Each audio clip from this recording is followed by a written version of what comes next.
entender lo que hoy se conoce como el Palacio de Versalles, hay que remontarse al año de 1623, cuando Luis XIII, actual rey de Francia, da la orden para la construcción de una casa de ladrillo en medio del bosque, la cual se convertirá en su pabellón de caza y posteriormente su residencia temporal, por lo cual compra la extensión total del territorio para una ampliación de su estancia, la cual fue iniciada en 1636. Ya para 1643 fallece Luis XIII, quedando esta construcción en el olvido por bastantes años. Para mediados del siglo XVII, el rey de Francia Luis XIV, con sus ansias de demostrar su poderío y maravillado por el palacio de Fox-le-Vicomte, el más bello de Francia para esa época, decide contratar al arquitecto de dicha construcción, Louis Le Foix, para que construya su propio palacio. Un palacio que demostrará la majestuosidad de su soberanía, un palacio con magnitudes inimaginables. Claramente Le Foix no tenía opción de negarse ante las solicitudes de su majestad. Luis XIV deseaba trasladar su residencia fuera de París, encontrar el Palacio del Louvre bastante estrecho para el tamaño de la corte que quería mantener. Además, quería tener a la nobleza y al pueblo francés alejados por miedo a las alzas que había experimentado años atrás, como la Fronda de los Príncipes. Por ende, decide construir su palacio en Versalles. Le Foix, aún reconociendo la infactibilidad del terreno, le proponía al rey demoler el castillo actual e iniciar de ceros la obra, o integrar el antiguo pabellón al nuevo palacio. Luis XIV escoge la segunda opción. Al definir los planos iniciales, el arquitecto reconoce que es necesario iniciar con obras de explaniación y drenaje antes de empezar la construcción del palacio. La selección del arquitecto se considera un acierto del rey, dado su compromiso y dedicación con el proyecto, dedicándose a este hasta sus últimos días. Igualmente, se reconocen las habilidades de escucha, liderazgo y comunicación asertiva que se requieren para llevar a cabo un proyecto de dichas magnitudes.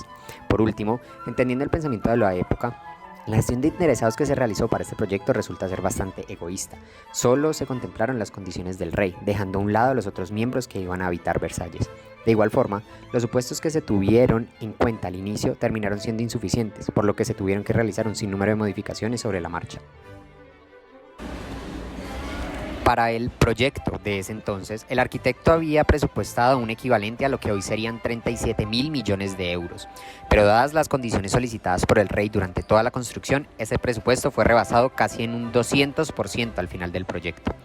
Caso similar ocurrió con la duración pronosticada, ya que las primeras solicitudes del rey solo tardarían un aproximado de 6 años en completarse, dato muy alejado del real, dado que el Palacio de Versalles se le construyó durante casi 50 años, sujeto a las constantes modificaciones de su majestad Luis XIV. Debido a los caprichos insaciables de un rey cada vez más poderoso y ambicioso, la gestión de alcance de este proyecto nunca estuvo bien definida. Durante la marcha de construcción, el rey ordenaba modificaciones que se debían cumplir de manera obligatoria a lo que ya se tenía previsto, modificando así los presupuestos y los tiempos de entrega, de igual forma la mano de obra y los recursos necesarios.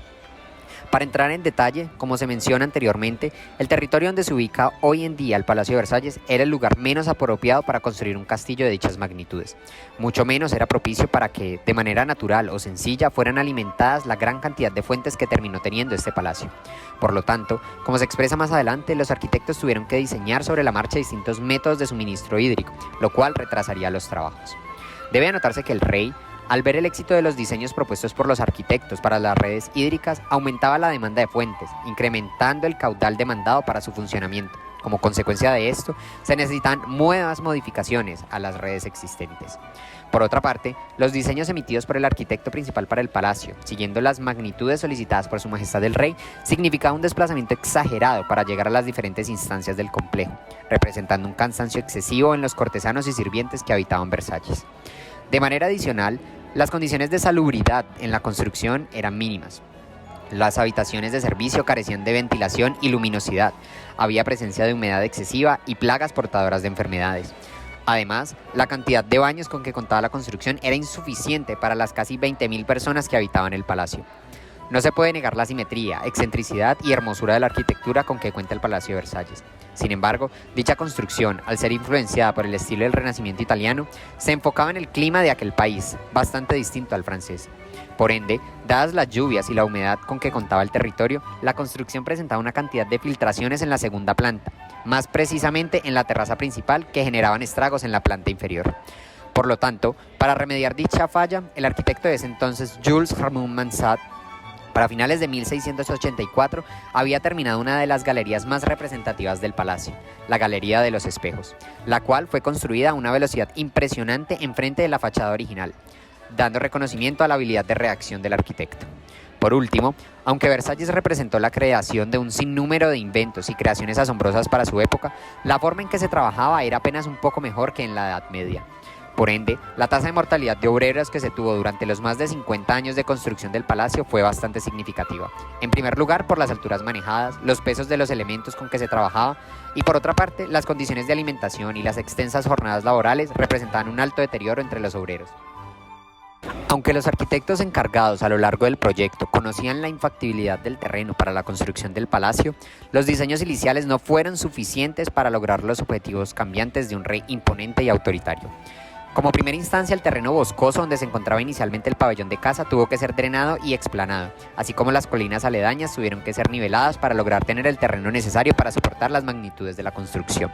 Además, en la mayoría de casos los arquitectos tenían que inventar las herramientas con las que se iban a trabajar, demandando este proyecto un mayor desgaste mental.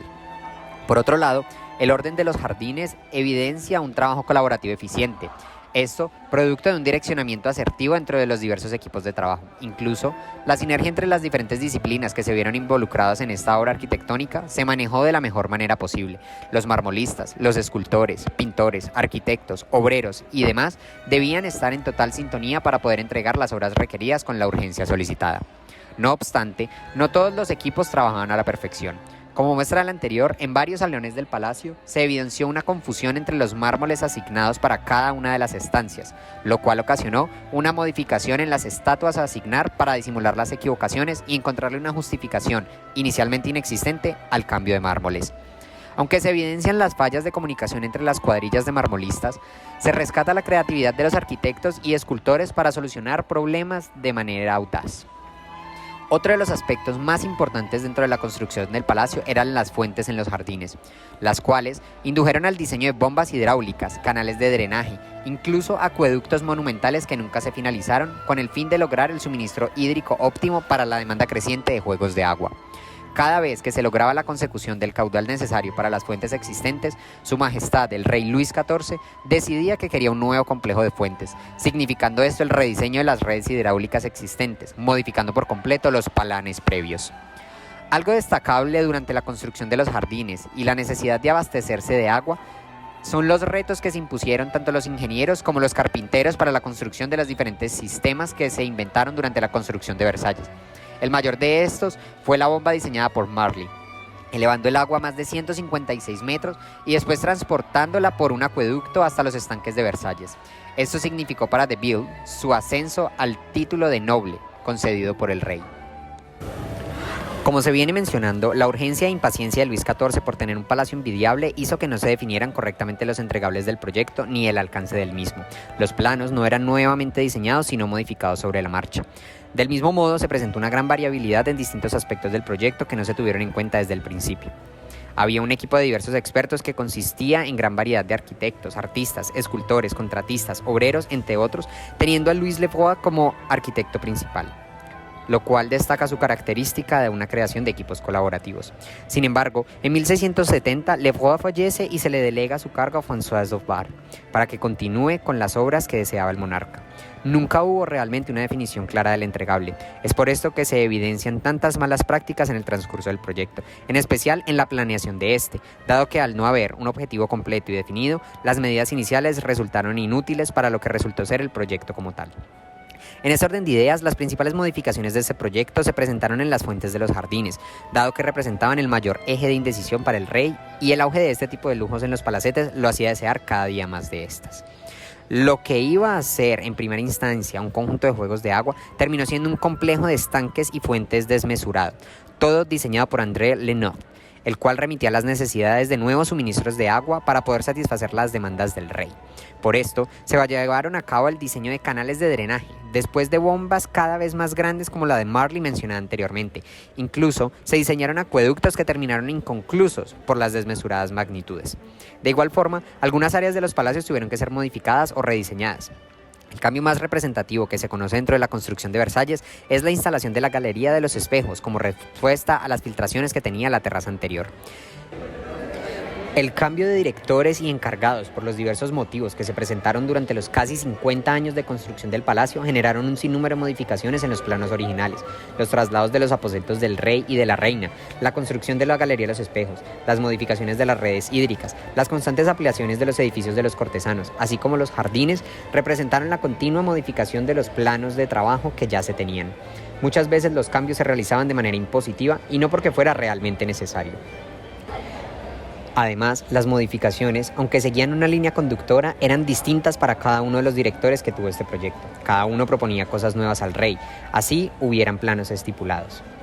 El Palacio de Versalles que se conoce hoy no es ni comparable con lo que se imaginó inicialmente. Por lo tanto, la evaluación de los entregables era casi inexistente, dado que no había un precedente o un punto base que permitiese medir el correcto desarrollo. Finalmente, el palacio fue terminado a principios del siglo XVIII, con todas las exigencias del rey hasta la época. La red de pasadizos que exigió el rey en el diseño del palacio cumplía a cabalidad con su propósito, permitir la movilización del rey sin ser visto a distintas estancias del palacio, entre ellas las habitaciones de sus amantes.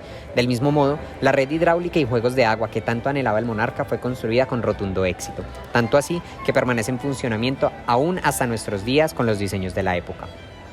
El proyecto faraónico de Versalles concluye casi después de 50 años de construcción, en 1711. Culminó siendo uno de los exponentes arquitectónicos más importantes de la época. Su lujo y fastuosidad cumplía plenamente con lo que el rey ambicioso y ególatra había dictaminado.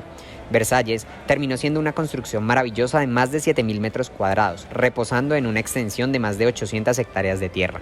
Posee cerca de 200.000 árboles, más de 1.000 fuentes, convirtiéndose en un exponente mundial de la jardinería.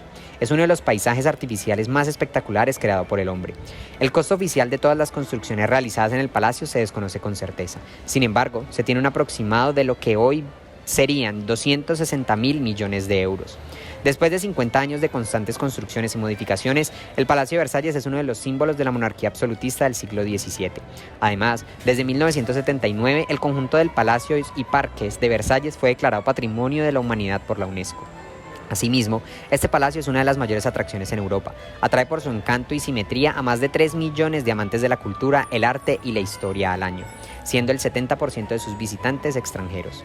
Se estima que el gobierno francés destina cerca de 40.5 millones de euros para la conservación anual del palacio. Actualmente, el palacio se utiliza también para determinados eventos de Estado y es la sede de la Asamblea Nacional Francesa para llevar a cabo reuniones de temas del Estado, como las reformas constitucionales.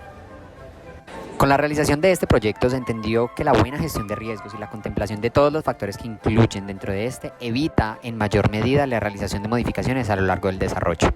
También se aprendió que durante la fase de monitoreo y control se deben comparar lo realizado con lo planeado y según esto hacer los ajustes necesarios.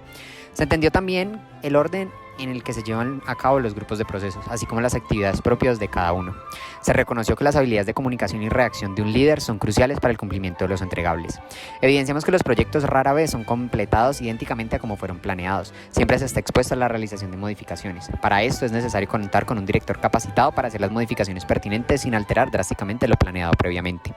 A manera general y comparándonos con el proyecto analizado, se reconoce que se ha mejorado muchísimo en la visión global de los proyectos, en contribuir a la minimización de las consecuencias de los afectados, a considerar de una manera más holística las condiciones que afectan o pueden llegar a afectar el proyecto, lo cual proporciona una mayor solidez a las propuestas a realizar, disminuyendo así la posibilidad de imprevistos y las modificaciones innecesarias sobre la marcha.